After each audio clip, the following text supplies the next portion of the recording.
दरम्यान भाजपचं प्रत्युत्तर आंदोलन म्हणजे मूर्खपणा असल्याची टीका खासदार संजय राऊत यांनी केलेली आहे। आम्ही फक्त जोडेमारा आंदोलन करतोय। शिवाजी महाराजांचा काळ असता तर तुमचा कडेलोट केला असता, लक्षात घ्या।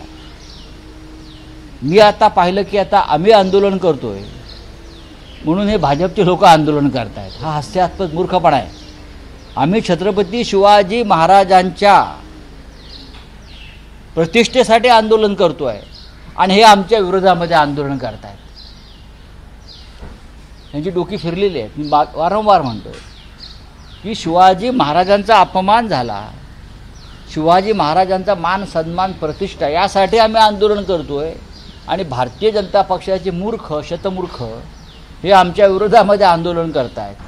हे यांचं शिवप्रेम। फडणवीसांना छत्रपतींविषयी फक्त पुतना मावशीचं प्रेम आहे, राजकीय प्रेम आहे। त्यांना कधी शिवाजी महाराजांविषयी या राज्याच्या अस्मितेविषयी प्रेम वाटलं नाही। जेव्हा हे सत्तेत नव्हते तेव्हा त्यांना विदर्भ वेगळा करायचा होता आणि त्यासाठी ते लग्न न करण्याची त्यांची घोषणा होती। छत्रपती शिवाजी महाराजांचा अखंड महाराष्ट्र हा तोडण्यासाठी ज्यांनी लग्न न करण्याचा निर्धार केला होता ते देवेंद्र फडणवीस आम्हाला सांगतात। छत्रपती शिवाजी महाराजांविषयी आम्हाला अस्मितेविषयी सांगतात। एबीपी माझा, उघडा डोळे बघा नीट।